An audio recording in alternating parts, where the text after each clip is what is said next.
Bassanio, what lady is the same to whom you swore a secret pilgrimage that you today promised to tell me of? In Belmont is a lady richly left, and she is fair, and fairer than that word, of wondrous virtues. Sometimes from her eyes I did receive fair speechless messages. Her name is Portia, nothing undervalued Cato's daughter, Brutus' Portia, nor is the wide world ignorant of her worth, for the four winds blow in from every coast renowned suitors. And her sunny locks hang on her temples like a golden fleece, which makes her seat of Belmont Colchester-strand, and many Jasons come in quest of her.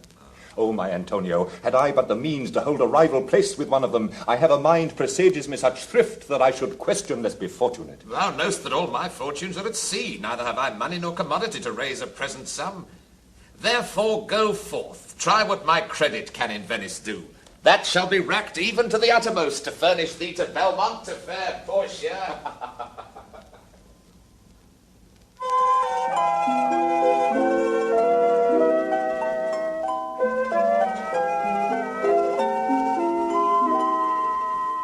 By my troth, Nerissa, my little body is a-weary of this great world. You would be, sweet madam, if your miseries were in the same abundance as your good fortunes are. And yet, for aught I see, they are as sick that surfeit with too much as they that starve with nothing. Good sentences, and well pronounced. They would be better if well followed. If to do were as easy as to know what were good to do. Chapels had been churches, and poor men's cottages princes' palaces.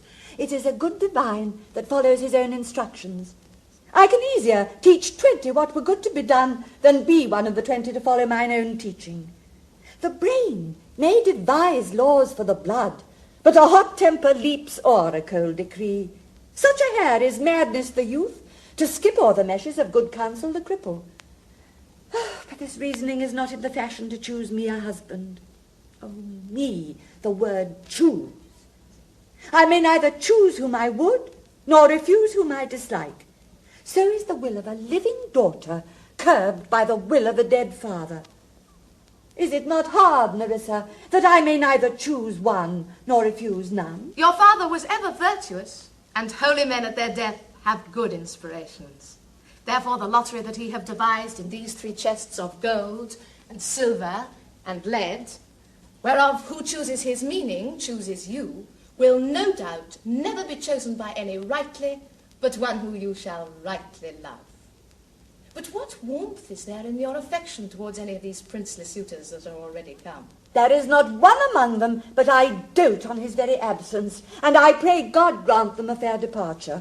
Do you not remember, lady, in your father's time, a Venetian, a scholar and a soldier, that came hither in the company of the Marquis of Montferrat? Yes, it was Bassanio, as I think he was so called. True, madam. He, of all the men that ever my foolish eyes looked upon, was the best deserving a fair lady. I remember him well, and I remember him deserving of thy praise. Madam! How now, what news? The 4 strangers seek for you, madam, to take their leave. And there is a forerunner come from a 5th, the Prince of Morocco, who brings word the prince's master will be here tonight. If I could bid the 5th welcome with so good a heart as I can bid the other 4 farewell, I should be glad of his approach. If he have the condition of a saint and the complexion of a devil, I had rather he should shrive me than wive me. Come, Nerissa, Cyril, go before. Whilst we shut the gates upon one wooer, another knocks at the door.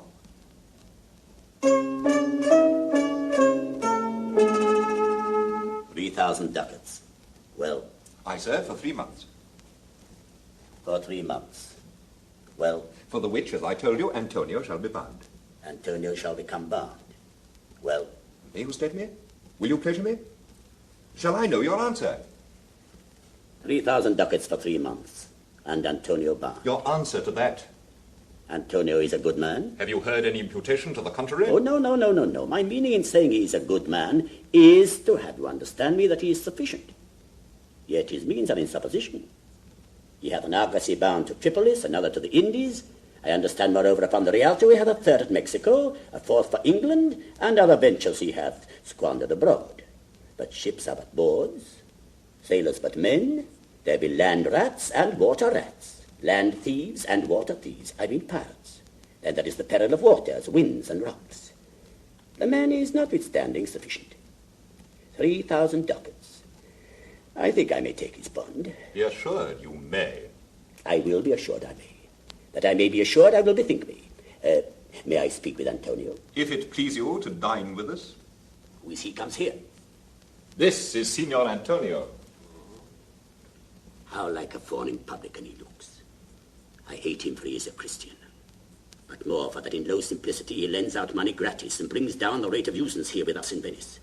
If I can catch him once upon the hip, I will feed fat the ancient grudge I bear him.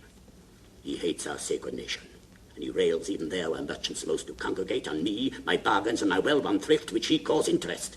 Cursed be my tribe if I forgive him. Rest you fair, but Signor, your worship was the last man in our mouths. Shylock, albeit I neither lend nor borrow by taking nor by giving of excess, yet to supply the right wants of my friend I'll break a custom. Is he yet possessed how much he would? Aye, 3,000 ducats. And for 3 months. 3,000 ducats. It is a good round sum. 3 months from 12. Now, let me see the rate. Well, Shylock, shall we be beholding to you? Signor Antonio, many a time and oft in the Rialto you have rated me about my monies and my usances. Still have I borne it with a patient shrug, for sufferance is the badge of all our tribe. You call me misbeliever, cutthroat dog, and spit upon my Jewish gabardine, and all for use of that which is mine own. Well, then, it now appears you need my help. Go to, then you come to me and you say, Shylock, we would have monies. You say so. You that did voyage your room upon my beard, and put me as you spurn a stranger cur over your threshold. Monies is your suit. What should I say to you? Should I not say, have a dog money? Is it possible a cur can lend 3,000 ducats? Or shall I bend low, and in a bondman's key, with bated breath and whispering humbleness, say this? Fair sir, you spit on me on Wednesday last. You spurned me such a day. Another time you call me dog, and for these courtesies, I lend you thus much money. I am as like to call thee so again, to spit on thee again, to spurn thee too. If thou wilt lend this money, lend it not as to thy friends. For when did friendship take a breed for barren metal of his friend? But lend it rather to thine enemy, who, if he break, thou mayst with better face exact the penalty. Why, look you how you storm. I would be friends with you and have your love. Forget the shames that you have stained me with. Supply your present wants and take no doubt of usance for my monies, and you'll not hear me. This is kind I offer. This were kindness. This kindness will I show. Go with me to a notary, seal me there your single bond, and in a merry sport, if you repay me not on such a day, in such a place, such sum or sums as are expressed in the condition, let the forfeit be nominated for an equal pound of your fair flesh, to be cut off and taken in what part of your body pleaseth me. Content, in faith. I'll seal to such a bond, and say there is much kindness in the Jew. You shall not seal to such a bond for me. I'll rather wed in my necessity. Why, fear not, man, I will not forfeit it. Within these 2 months, that's a month before this bond expires, I do expect return of thrice 3 times the value of this bond. Yes, Shylock, I will seal under this bond. Then meet me forthwith at the notary's. I thee, gentle Jew. The Hebrew will turn Christian. He grows kind. I like not fair terms and a villain's mind. Come on, in this there can be no dismay. My ships come home a month before the day.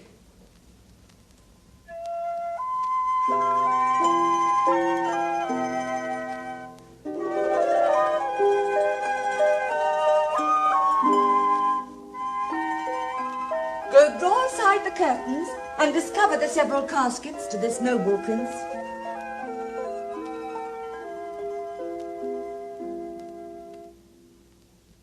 Now make your choice. The first, of gold, who this inscription bears. Who chooseth me shall gain what many men desire. The second, silver, which this promise carries. Who chooseth me shall get as much as he deserves. This third, dull lead, with warning all as blunt. Who chooseth me must give and hazard all he hath. Pause there, Morocco. How shall I know if I do choose the right? The one of them contains my picture, Prince. If you choose that, then I am yours withal. Deliver me the key. Gold do I choose, and thrive I as I may. There, take it, Prince. And if my form lie there, then I am yours. Hell! What have we here? A carrion death, within whose empty eye there is a written scroll. I'll read the writing. All that glisters is not gold. Often have you heard that told. Many a man his life hath sold, but my outside to behold. Portia, adieu. I have too grieved a heart to take a tedious leave. Thus losers part. A gentle riddance. Draw the curtains, go. Let all of his complexion choose me so.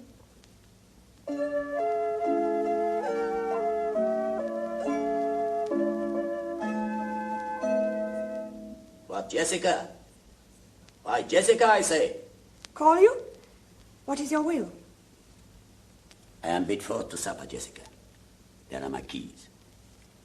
But wherefore should I go? I am not bid for love. They flatter me. But yet I'll go in hate to feed upon the prodigal Christian. Jessica, my girl, look to my house. By Jacob's staff, I swear, I have no mind of feasting forth tonight. But I will go. Farewell. And if my fortune be not crossed, I have a father, you a daughter lost.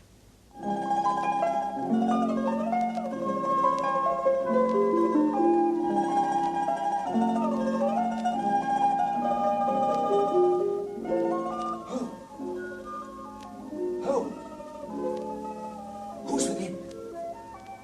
Jessica? Who are you?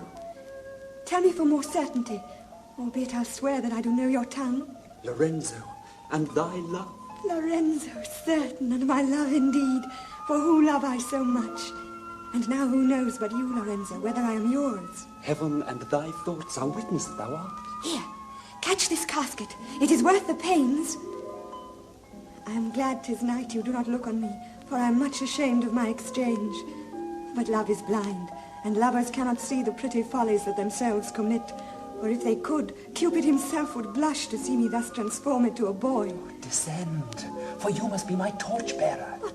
Must I hold a candle to my shames? They in themselves, good sooth, are too light. Why, 'tis an office of discovery, love, and I should be obscured. So are you, sweet, even in the lovely garnish of a boy. But come at once, for the close night doth play the runaway, and we are stayed for at Bassanio's feast. I will make fast the doors, and gild myself with some more ducats, and be with you straight.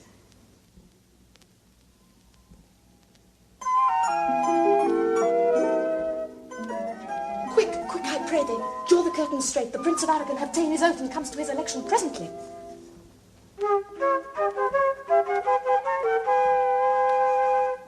Behold, there stand the caskets, noble prince. If you choose that wherein I am contained, straight shall our nuptial rites be solemnized. But if you fail, without more speech, my lord, you must be gone from hence immediately. Fortune now to my heart's hope. Gold, silver, and base lead. Who chooseth me must give and hazard all he hath. You shall look fair at it I give or hazard. What says the golden chest? Let me see. Who chooseth me shall gain what many men desire. What many men desire, that many may be meant by the fool multitude that choose by show, not learning more than the fond eye doth teach. Why then to thee, thou silver treasure house, tell me once more what title thou dost bear. Who chooseth me shall get as much as he deserves. I will assume desert. Give me a key for this, and instantly unlock my fortunes here. Too long a pause for that which you find there. What's here? The portrait of a blinking idiot? How much unlike art thou to Portia? How much unlike my hopes and my deservings? Who chooseth me shall have as much as he deserves. Did I deserve no more than a fool's head? Is that my prize? Are my deserts no better? To offend and judge are distinct offices, and of opposed natures. What is here? There be fools alive, I wis, silvered o'er, and so was this.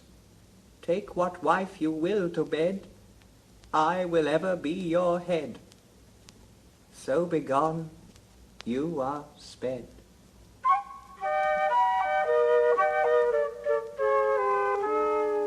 Come, draw the curtain, Nerissa. Where is my lady? Here. What would my lord? Madam, there is alighted at your gate a young Venetian, one that comes before to signify the approaching of his lord, from whom he bringeth sensible regreets, to wit, besides commends and courteous breath, gifts of rich value. Yet I have not seen so likely an ambassador of love. A day in April never came so sweet to show how costly summer was at hand, as this forespurrer comes before his lord. No more, I pray thee. I am half afeard thou wilt say anon, he is some kin to thee. Thou spend such high day wit in praising him. Come, come, Nerissa, for I long to see quick Cupid's post that comes so mannerly. Bassanio, Lord love, if thy will it be.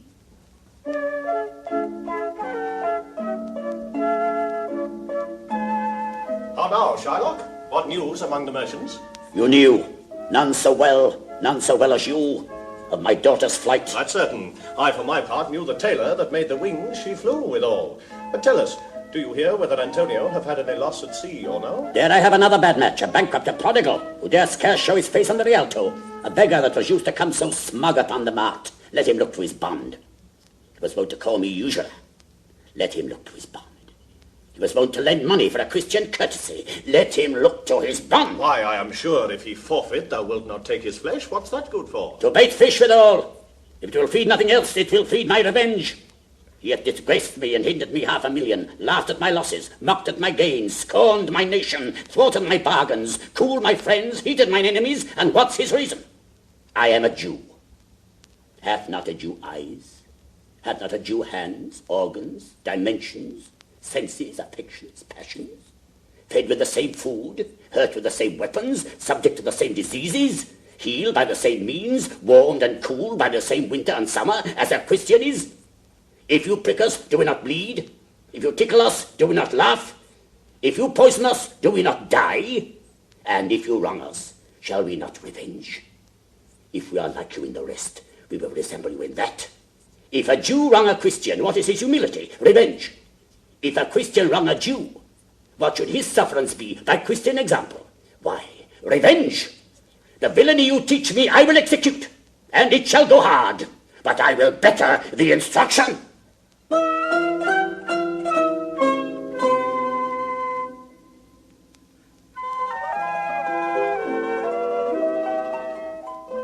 I pray you tarry. Pause a day or two before you hazard, for in choosing wrong I lose your company. Therefore forbear a while. Let me choose, for as I am, I live upon the rack. Upon the rack, Bassanio? Then confess what treason there is mingled with your love. None but that ugly treason of mistrust which makes me fear the enjoying of my love.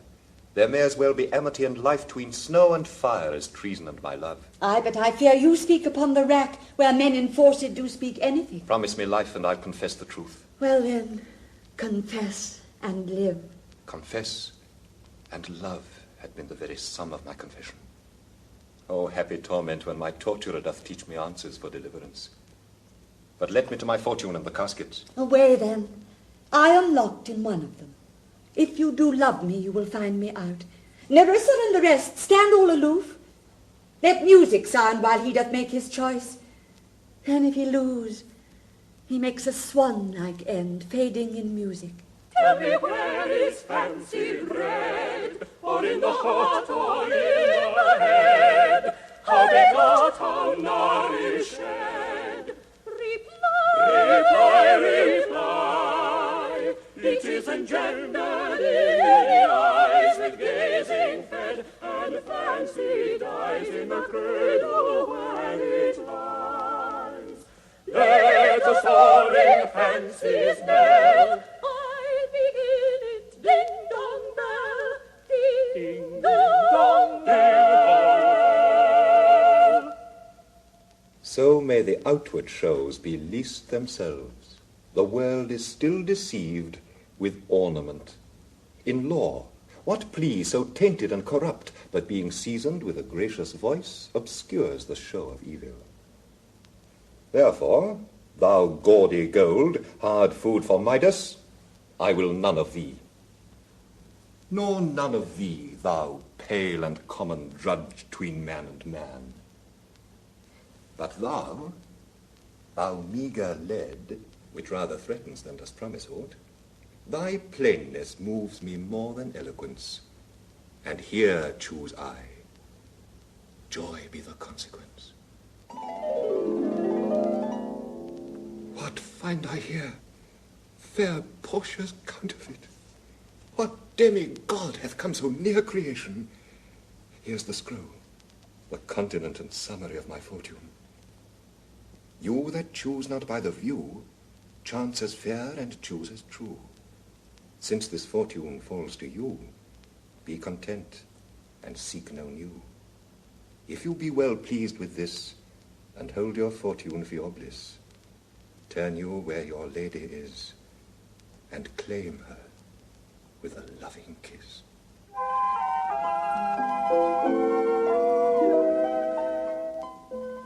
You see me, Lord Bassanio, where I stand, such as I am. Though for myself alone I would not be ambitious in my wish, to wish myself much better, yet for you I would be trebled 20 times myself, 1,000 times more fair, 10,000 times more rich. But only to stand high in your account, I might in virtues, beauties, livings, friends, exceed account.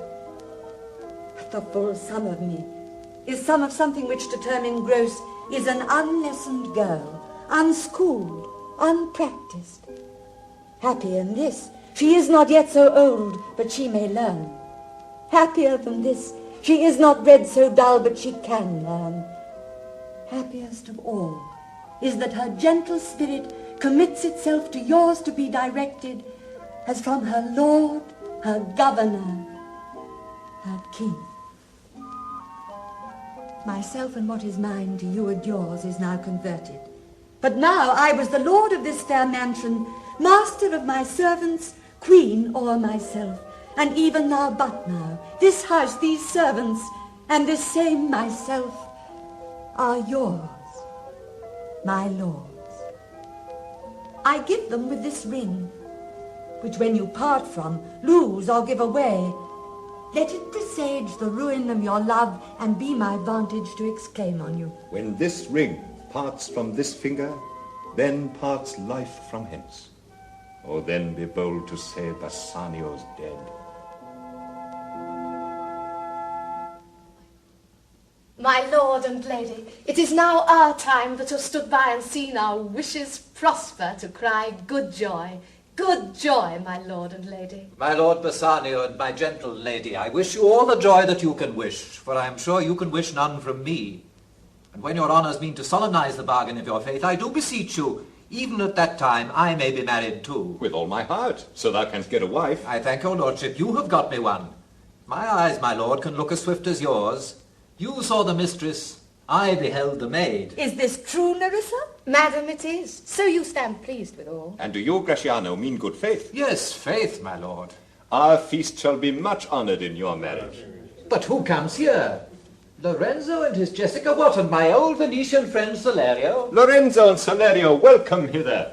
If that the youth of my new interest here have power to bid you welcome, by your leave, I bid my very friends and countrymen, sweet Portia, welcome. So do I, my lord. They are entirely welcome. I thank your honour. For my part, my lord, my purpose was not to have seen you here. But meeting with Salerio by the way, he did entreat me past all saying nay to come with him along. I did, my lord, and I have reason for it. Signor Antonio commends him to you. Ere I ope his letter, I pray you, tell me how my good friend doth. Not sick, my lord, unless it be in mind, nor well, unless in mind. His letter there will show you his estate. There are some shrewd contents in yon same paper that steals the colour from Bassanio's cheek. Some dear friend dead, else nothing in the world could turn so much the constitution of any constant man. What worse and worse? With leave, Bassanio, I am half yourself, and I must freely have the half of anything that this same paper brings you. Here is a letter, lady. The paper is the body of my friend, and every word in it a gaping wound issuing life blood. But is it true, Salerio? Have all his ventures failed? What, not one hit? Not one, my lord. Besides, it should appear that if he had the present money to discharge the Jew, he would not take it. Is it your dear friend that is thus in trouble? The dearest friend to me, the kindest man, the best conditioned and unwearied spirit in doing courtesies. What sum owes he the Jew? For me, 3,000 ducats. What, no more? Pay him 6,000 and deface the bond. Double 6,000 and then treble that before a friend of this description shall lose a hair for a Bassanio's fault. First, go with me to church and call me wife, and then away to Venice to your friend, for never shall you lie by Portia's side with an unquiet soul. You shall have gold to pay the petty debt 20 times over. When it is paid, bring your true friend along. My maid Nerissa and myself, meanwhile, will live as maids and widows. Come, away, for you shall hence upon your wedding day bid your friends welcome, show a merry cheer. Since you are dear bought, I will love you, dear. But let me hear the letter of your friend. Sweet Bassanio, my ships have all miscarried. My creditors grow cruel, my estate is very low, my bond to the Jew is forfeit, and since in paying it, it is impossible I should live, all debts are cleared between you and I, if I might but see you at my death. Notwithstanding, use your pleasure. If your love do not persuade you to come, let not my letter. Oh, love, dispatch all business and be gone. Since I have your good leave to go away, I will make haste. But till I come again, no bed shall e'er be guilty of my stay, nor rest be interposer twixt us twain.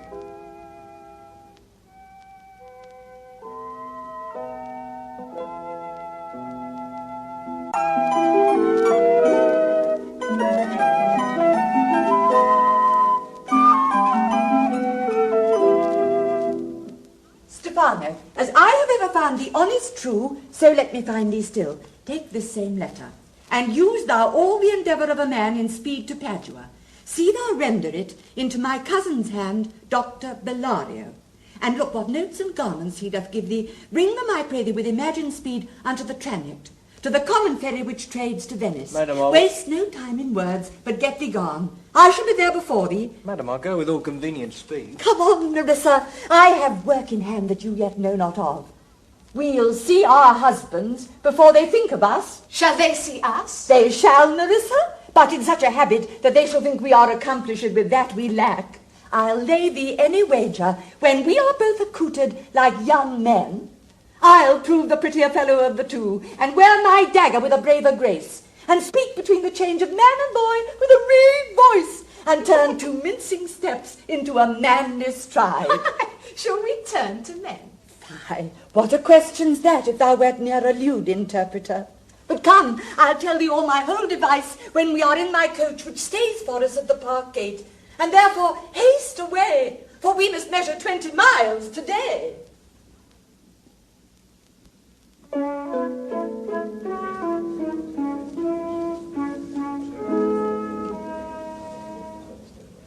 What? Is Antonio here? Ready, so please your grace. Go on and call the Jew into the court. He is ready at the door. He comes, my lord. Make room, and let him stand before our face. Shylock, the world thinks, and I think so too, that thou but leadst this fashion of thy malice to the last hour of act, and then 'tis thought thou'lt show thy mercy and remorse more strange than is thy strange apparent cruelty. We all expect a gentle answer, Jew. I have possessed your grace of what purpose. By our holy Sabbath have I sworn to have the due and forfeit of my bond. If you deny it, let the danger light upon your charter and your city's freedom. You'll ask me why I rather choose to have a weight of carrion flesh than to receive 3,000 ducats. I'll not answer that, but say it is my humour. Is it answered? What if my house be troubled with a rat, and I be pleased to give 10,000 ducats to have it baned? What? Are you answered yet? Some men there are love not a gaping pig, some that are mad if they behold a cat, and others, when the bagpipe sings to the nose, cannot contain their urine, for affection, master of passion, sways it to the mood of what it likes or loathes. Now, for your answer. As there is no firm reason to be rendered why he cannot abide a gaping pig, why he, a harmless, necessary cat, why he, a woolen bagpipe, but if force must yield to such inevitable shame as to offend, being himself offended, so can I give no reason, nor I will not, more than a lodged hate and a certain loathing I bear Antonio, that I follow thus a losing suit against him. Are you answered? This is no answer, thou unfeeling man, to excuse the current of thy cruelty. I am not bound to please thee with my answers. Do all men kill the things they do not love? Hates any man the thing he would not kill? Every offence is not a hate at first. What? Wouldst thou have a serpent sting thee twice? I pray you, think you question with a Jew? You may as well go stand upon the beach and bid the main flood bait his usual height. Let me have judgment, and the Jew his will. For thy 3,000 ducats, here is 6. If every ducat in 6,000 ducats were in 6 parts, and every part a ducat, I would not draw them. I would have my bond. How shalt thou hope for mercy, rendering none? What judgment shall I dread, doing no wrong? You have among you many a purchased slave, which, like your asses and your dogs and mules, you use in abject and in slavish parts because you bought them. Shall I say to you, let them be free, marry them to your heirs? Why sweat they under burdens? Let their beds be made as soft as yours, let their palates be seasoned with such viands. You will answer, the slaves are ours. So do I answer you. The pound of flesh which I demand of him is dearly bought, 'tis mine, and I will have it. If you deny me, fie upon your law. There is no force in the decrees of Venice. I stand for judgment. Answer. Shall I have it? Upon my power I may dismiss this court, unless Bellario, a learned doctor, whom I have sent for to determine this, come here today. My lord, here stays without a messenger with letters from the doctor new come from Padua. Bring us the letters. Call the messenger. Good cheer, Antonio. What man, courage yet. The Jew shall have my flesh, blood, bones, and all, ere thou shalt lose for me one drop of blood. Came you from Padua, from Bellario? From both, my lord. Bellario greets your grace. This letter from Bellario doth commend a young and learned doctor to our court. And here, I take it, is the doctor come. Give me your hand. Came you from old Bellario? I did, my lord. You are welcome. Take your place. Are you acquainted with the difference that holds this present question in the court? I am informed throughly of the cause. Which is the merchant here, and which the Jew?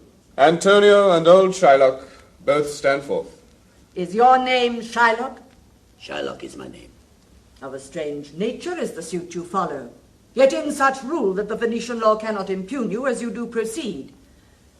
You stand within his danger, do you not? Aye, so he says. Do you confess the bond? I do. Then must the Jew be merciful. On what compulsion must I? Tell me that. The quality of mercy is not strained. It droppeth as the gentle rain from heaven upon the place beneath. It is twice blessed. It blesseth him that gives, and him that takes. 'Tis mightiest in the mightiest. It becomes the throned monarch better than his crown. His sceptre shows the force of temporal power, the attribute to awe and majesty, wherein doth sit the dread and fear of kings. But mercy is above this sceptred sway.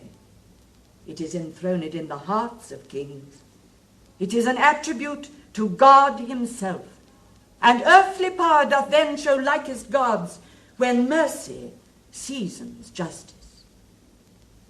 Therefore, Jew, though justice be thy plea, consider this, that in the course of justice none of us should see salvation.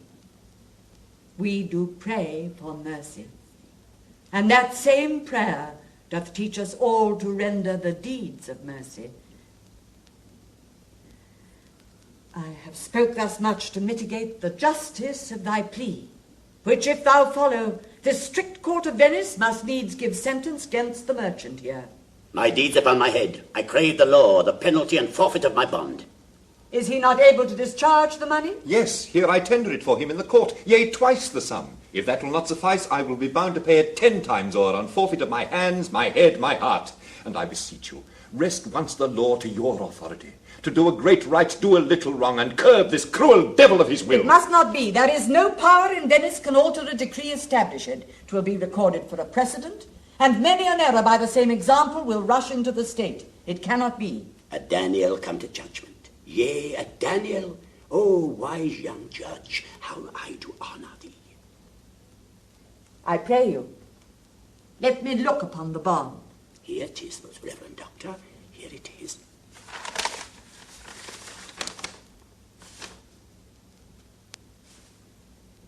Shylock, there's thrice thy money offered thee. An oath. An oath. I have an oath in heaven. Shall I lay perjury upon my soul? No, not for Venice. Why, this bond is forfeit, and lawfully by this the Jew may claim a pound of flesh to be by him cut off nearest the merchant's heart. Be merciful. Take thrice thy money. Bid me tear the bond. When it is paid according to the tenor. It doth appear you are a worthy judge. You know the law, your exposition hath been most sound. I charge you by the law, whereof you are a well-deserving pillar. Proceed to judgment. By my soul I swear, there is no power in the tongue of man to alter me. I stay here on my bond. Most heartily I do beseech the court to give the judgment. Why then, thus it is. You must prepare your bosom for his knife. O noble judge, O excellent young man. For the intent and purpose of the law hath full relation to the penalty, which here appeareth due upon the bond. 'Tis very true, O wise and upright judge. How much more elder art thou than thy looks? Therefore, lay bare your bosom. Aye, his breast. So says the bond, doth it not, noble judge? Nearest his heart. Those are the very words. It is so. Are there balance here to weigh the flesh? I have them ready. Have by some surgeon, Shylock, on your charge, to stop his wounds, lest he do bleed to death. Is it so nominated in the bond? It is not so expressed. But what of that? For good you do so much for charity. I cannot find it. It is not in the bond. You merchant, have you anything to say? But little. I am armed and well prepared. Give me your hand, Bassanio. Fare you well. Grieve not that I am fallen to this for you. Commend me to your honourable wife. Tell her the process of Antonio's end. Say how I loved you. Speak me fair in death. Antonio, I am married to a wife which is as dear to me as life itself. But life itself, my wife, and all the world are not with me esteemed above thy life. I would lose all. I sacrifice them all here to this devil to deliver you. Your wife would give you little thanks for that if she were by to hear you make the offer. We trifle time. I pray thee pursue sentence. A pound of that same merchant's flesh is thine. The court awards it, and the law doth give it. Most rightful judge. And you must cut this flesh from off his breast. The law allows it, and the court awards it. Most learned judge. A sentence. Come, prepare. Tarry a little. There is something else. This bond doth give thee here no jot of blood. The words expressly are a pound of flesh. Take then thy bond. Take thou thy pound of flesh, but in the cutting it, if thou dost shed one drop of Christian blood, thy lands and goods are by the laws of Venice confiscate unto the state of Venice. Go, upright judge, mark Jew, O learned judge. Is that the law? Thyself shalt see the act, for as thou urgest justice, be assured thou shalt have justice, more than thou desirest. I take this offer then. Pay the bond thrice, and let the Christian go. Here is the money. Soft. The Jew shall have all justice. Soft, no haste. He shall have nothing but the penalty. Oh, Jew, an upright judge, a learned Therefore judge. prepare thee to cut off the flesh. Shed thou no blood, nor cut thou less nor more, but just a pound of flesh. If thou takest more or less than a just pound, be it but so much as makes it light or heavy in the substance, or the division of the 20th part of one poor scruple, nay, if the scale do turn but in the estimation of a hair, thou diest, and all thy goods are confiscated. A second Daniel, a Daniel Jew. Now, infidel, I have you on the hip. Why doth the Jew pause?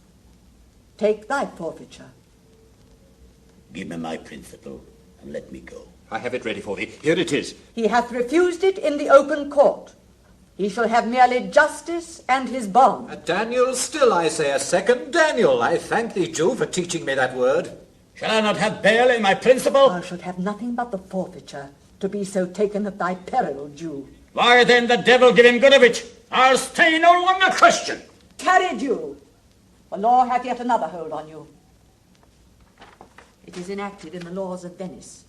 If it be proved against an alien that by direct or indirect attempts he seek the life of any citizen, the party against the which he doth contrive shall seize one half his goods, the other half comes to the privy coffer of the state, and the offender's life lies in the mercy of the Duke only, against all other voice. In which predicament, I say, thou standst. For it appears by manifest proceeding, that indirectly, and directly too, thou hast contrived against the very life of the defendant, and thou hast incurred the danger formerly by me rehearsed. Down, therefore, and beg mercy of the Duke. That thou shalt see the difference of our spirit, I pardon thee thy life before thou ask it. For half thy wealth it is Antonio's. The other half comes to the general state, which humbleness may drive into a fine. I for the state, not for Antonio. Nay, take my life and all. Pardon not that. You take my house, and you do take the profit that sustain my house. You take my life, when you do take the means whereby I live. What mercy can you render him, Antonio? So please my lord the Duke and all the court, to quit the fine for one half of his goods I am content. So he will let me have the other half in use to render it upon his death unto the gentleman that lately stole his daughter. 2 things provided more, that for this favour he presently become a Christian. The other, that he do record a gift here in the court of all he dies possessed unto his son Lorenzo and his daughter. He shall do this, or else I do recant the pardon that I late pronounce it here. Art thou contented, Jew? What dost thou say? I am content. Clerk, draw a deed of gift. I pray you give me leave to go from hence. I am not well. Send the deed after me, and I will sign it.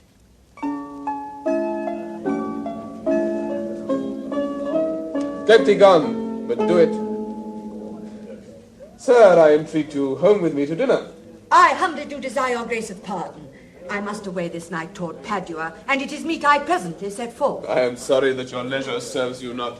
Most worthy gentlemen, I and my friend have by your wisdom been this day acquitted of grievous penalties, in lieu whereof 3,000 ducats due unto the Jew, we freely cope your courteous pains withal. And stand indebted over and above in love and service to you evermore. He is well paid that is well satisfied, and I delivering you am satisfied, and therein to account myself well paid.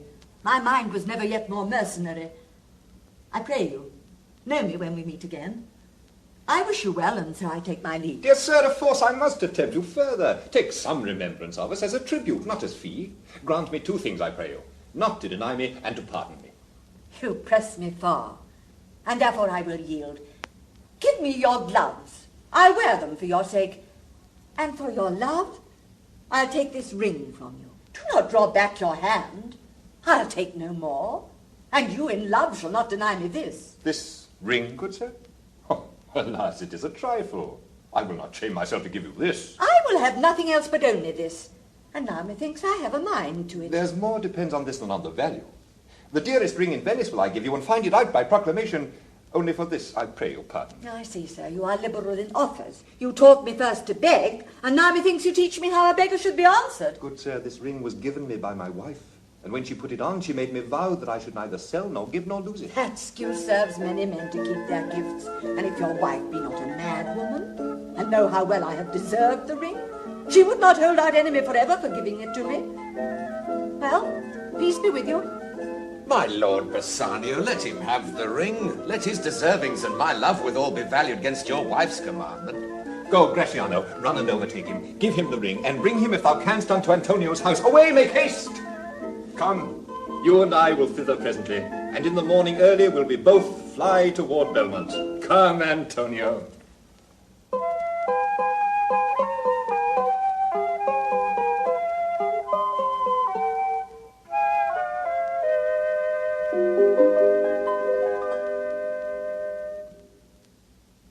The moon shines bright. In such a night as this, when the sweet wind did gently kiss the trees, and they did make no noise. In such a night, Troilus, methinks, mounted the Trojan walls, and sighed his soul toward the Grecian tents where Cressid lay that night. In such a night did Thisbe fearfully o'ertrip the dew, and saw the lion's shadow ere himself, and ran dismayed away.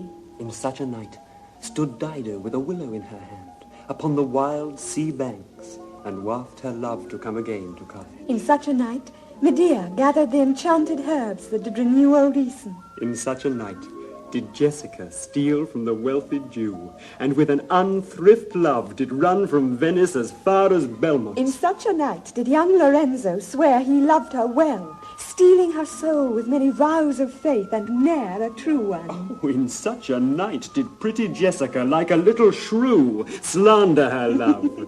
And he forgave it her. I would I'd knight you, did nobody come. But hark, I hear the footing of a man. Who comes so fast in silence of the night? A friend? A friend? What friend? Your name, I pray you, friend. Stephano is my name, and I bring word my mistress will before the break of day be here at Belmont. She doth stray about by holy crosses, where she kneels and prays for happy wedlock hours. Who comes with her? Oh, none but a holy hermit and a maid. Sweet soul, let's in and there expect their coming. Yet no matter. Why should we go in? My friend Stephano, signify, I pray you, within the house your mistress is at hand, and bring your music forth into the air. How sweet the moonlight sleeps upon this bank. Here will we sit, and let the sounds of music creep in our ears. Soft stillness and the night become the touches of sweet harmony. Sit, Jessica. Look, how the floor of heaven is thick inlaid with patterns of bright gold. There's not the smallest orb which thou beholdst, but in his motion like an angel sings, still choiring to the young-eyed cherubims. Such harmony as in immortal souls. But whilst this muddy vesture of decay doth grossly close it in, we cannot hear it. Come, ho, and wake Diana with a hymn. With sweetest touches pierce your mistress' ear, and draw her home with music.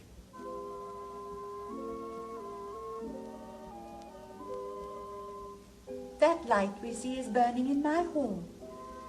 How far that little candle throws his beams. So shines a good deed in a naughty world. When the moon shone, we did not see the candle. So doth the greater glory dim the less. A substitute shines brightly as a king, until a king be by. And then his state empties itself, as doth an inland brook into the main of waters. Music. Hark. It is your music, madam, of the house. Nothing is good, I see, without respect. Methinks it sounds much sweeter than by day. Silence bestows that virtue on it, madam. The crow doth sing as sweetly as the lark when neither is attended. And I think the nightingale, if she should sing by day when every goose is cackling, would be thought no better a musician than the wren. How many things, by season, seasoned are to their right praise and true perfection. Peace, ho! The moon sleeps with Endymion, and would not be awaked. That is the voice, or I am much deceived, of Portia. He knows me, as the blind man knows the cuckoo by the bad voice. Dear lady, welcome home. We have been praying for our husbands' healths, which speed we hope the better for our words. Are they returned? Madam, they are not yet, but there has come a messenger before to signify their coming. Go in, Nerissa. Give order to my servants that they take no note at all of our being absent hence, nor you, Lorenzo, Jessica, nor you. Your husband is at hand. I hear his trumpet. We are no telltales, madam. Fear you not. You are welcome home, my lord. I thank you, madam. Give welcome to my friend. This is the man. This is Antonio, to whom I am so infinitely bound. Sir, you are very welcome to our house. By yonder moon, I swear you do me wrong. In faith, I gave it to the judge's clerk. A quarrel, ho, already? What's the matter? About a hoop of gold, a paltry ring that she did give me. You swore to me when I did give it you that you would wear it till your hour of death, and that it would lie with you in your grave. Gave it a judge's clerk. No, God, my judge, the clerk will ne'er wear hair on his face that had it. Now by this hand I gave it to a youth, a kind of boy, a little scrubbed boy, no higher than myself, the judge's clerk, a prating boy that begged it as a fee, I could not for my heart deny it him. You were to blame. I must be plain with you, to part so slightly with your wife's first gift, a thing stuck on with oaths upon your finger and riveted with faith unto your flesh. I gave my love a ring and made him swear never to part with it, and here he stands. I dare be sworn for him he would not leave it, nor pluck it from his finger for the wealth the world masters. Now, in faith, Gratiano, you give your wife too unkind cause of grief. And were to me, I should be mad at it. I were best to cut my left hand off and swear I lost the ring defending it. My lord Bassanio gave his ring away unto the judge that begged it, and indeed deserved it too. And then the boy, his clerk, that took some pains in writing, he begged mine, and neither man nor master would take aught but the 2 rings. What ring gave you, my lord? Not that I hope which you received of me. If I could add a lie unto a fault, I would deny it. But you see, my finger hath not the ring upon it. It is gone. Even so void is your false heart of truth. By heaven, I will ne'er come in your bed until I see the ring. Nor I in yours till I again see mine. I am the unhappy subject of these quarrels. Sir, grieve not you. You are welcome notwithstanding. I once did lend my body for his wealth, which but for him that had your husband's ring had quite miscarried. I dare be bound again my soul upon the forfeit that your lord will never more break faith advisedly. Then you shall be his surety. Give him this, and bid him keep it better than the other. Here, Lord Bassanio, swear to keep this ring. By heaven, it is the same I gave the doctor. I had it of him. Pardon me, Bassanio, for by this ring the doctor lay with me. And pardon me, my gentle Gratiano, for that same scrubbed boy, the doctor's clerk, in lieu of this last night did lie with me. Why, this is like the mending of highways in summer where the ways are fair enough. What, are we cuckolds ere we have deserved it? Speak not so grossly. You are all amazed. Here is a letter. Read it at your leisure. It comes from Padua, from Bassanio. There you shall find that Portia was the doctor. Nerissa there, her clerk. Lorenzo here shall witness we set forth as soon as you, and even but now returned. I have not yet entered my house. Antonio, you are welcome. And I have better news in store for you than you expect. Unseal this letter soon. There you shall find 3 of your argosies are richly come to harbour suddenly. You shall not know by what strange accident I chance it on this letter. I am dumb. Were you the doctor, and I knew you not? Were you the clerk that is to make me cuckold? Aye, but the clerk that never means to do it, unless he live until he be a man. Sweet doctor, you shall be in my bedfellow. When I am absent, then lie with my wife. Sweet lady, you have given me life and living, for here I read for certain that my ships are safely come to road. Ah, now, Lorenzo, my clerk has some good comforts too for you. Aye, and I'll give them him without a fee. There do I give to you and Jessica from the rich Jew a special deed of gift after his death of all he dies possessed of. Fair ladies, you drop manna in the way of starving people.